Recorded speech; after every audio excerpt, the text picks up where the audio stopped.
Boy and his bird. Awful touching.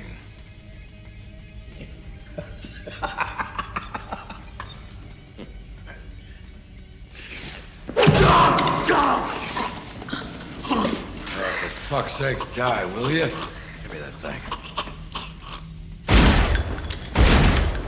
Thanks. There is something irresistible about a great villain. We love to hate them, because the truth is, a good villain can make a story unforgettable. Paranoia is just reality on a finer scale. They bring danger, class, mystery, and sometimes more depth than the hero would ever could. And today we are talking about one of cinema's most distinctive villain actors, a man with a voice like gravel soaked in whiskey, Fair enough. an aura that demands attention even when he whispers, Michael Wincott. If you ever watched The Crow, Robin Hood, The Prince of Thieves, or Strange Days, you heard that unmistakable voice that felt like quiet menace. He's the kind of actor who could read a phone book and still sound like he's plotting your demise. Michael Anthony Claudio Wincott was born in 1958 in Toronto, Canada. He grew up surrounded by art. His brother Jeff Wincott also became an actor. Michael studied at the prestigious Juilliard School in New York, where he honed a deep theatrical intensity that became his signature. His career began with smaller roles in the late 70s and early 80s, and by the mid-80s he was popping up in TV shows like Miami Vice and Crime Story. You might not remember his face from those appearances, but that voice, rough-edged and unforgettable, made him stand out. I was trying to stall him, you know? I'm not backing out of our deal, Frank. Michael Wincott truly came into his own playing villains, and a few actors could make evil feel so elegant, so intelligent, and yet so completely unhinged.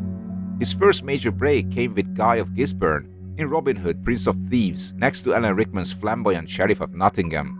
Wincott delivered something quieter, colder, a ruthless enforcer who looked like he would slit your throat just for wasting his time. That same year, he appeared in Ridley Scott's 1942 Conquest of Paradise as Moxica, a Spanish nobleman consumed by greed and arrogance. You are nothing. You're bastards.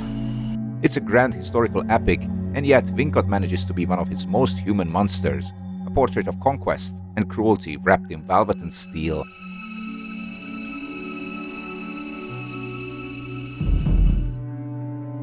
Then came The Three Musketeers, where he played Rochefort, the one-eyed enforcer of Cardinal Richelieu.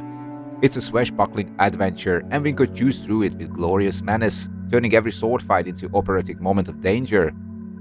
That same year, he also appeared in Romeo is Bleeding, an overlooked neo-noir gem where Wincott appears alongside Gary Oldman, another actor who built a career out of unforgettable villains.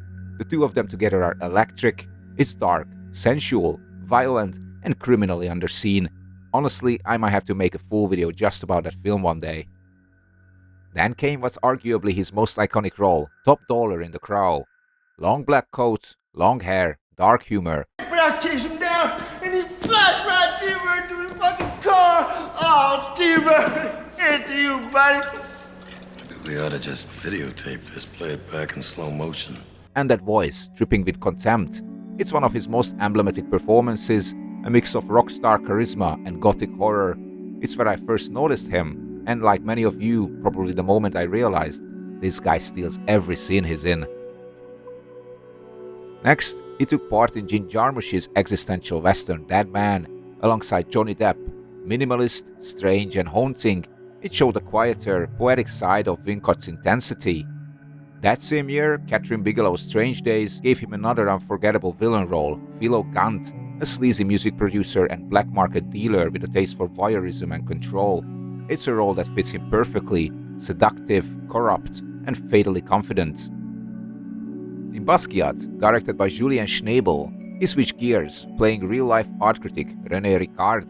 In a world full of ego and creative genius, it's a completely different kind of performance, subdued, introspective, and very real. In Metro, opposite Eddie Murphy, he once again played the bad guy. Not his finest hour, but still memorable from an otherwise pretty forgettable film. Even when the movie falters, Wincott never phones it in. That same year, he appeared in Alien Resurrection as Elgin, a space mercenary. Not a villain this time, but still channeling that same trademark danger and edge. Oh shit. How you been? Even when he's on the good side, you always feel like he could turn on you at any moment. Then came Before Night Falls, a powerful biopic where he shared the screen with Javier Bardem, Sean Penn and Johnny Depp. It's a reminder that Wincott isn't just a villain actor, he's an artist who can blend seamlessly with some of the best in the business. Years later, he popped up on TV in 24 Live Another Day as Adrian Cross, a hacker and cyber terrorist. Older, calmer, but still carrying that dark magnetism. And of course, Wincott's voice alone is cinematic gold. He's lent it to animation and video games, from Treasure Planet where he voiced the menacing Scroop to Halo 2. Whenever you hear that deep, textured rasp, you instantly know this is a man who could make anything sound like Shakespearean villainy. There's also an interesting little what-if in Michael Wincott's career. Before Aria of Romance, The Iceman went into full production, a teaser trailer was shot as a screen test or a proof-of-concept kind of thing, starring Marcus Shannon as the notorious hitman Richard Kuklinski, and right beside him was Michael Wincott. In that early test footage, Wincott plays one of the mob associates, calm, commanding, and with that same dangerous magnetism he brings to every role. Yeah, they're looking for the Iceman. Lucky you. Unfortunately, when The Iceman moved into production, Wincott didn't return. The role went to a different actor, and while the finished film is still solid, I just feel it would have been better with a bit of Wincott in it. More recently, we saw him in Jordan Peele's Nope, playing the enigmatic cinematographer Antlers Holst, a perfect meta role for an actor obsessed with capturing the darkness. It's a smaller role for sure, but Unforgettable proved that Wincott still knows how to leave a mark with just a few lines. I want all of you boys to be able to look me straight in the eye one more time and say, "Are we having fun or what?" So why do we love villains so much? Because they give our heroes purpose. A great villain challenges the protagonist and us to go deeper. They test the moral balance of the story. They show us what we could become if we lost control. A film can have the most charming hero, the best action scenes and the biggest budget, but if the villain isn't worthy, it all falls flat. We've seen it time and again with modern blockbusters, especially in the superhero era. But when you have an actor like Michael Wincott, suddenly the story has weight, it has class, it has danger, because you believe him. You believe that he could actually win.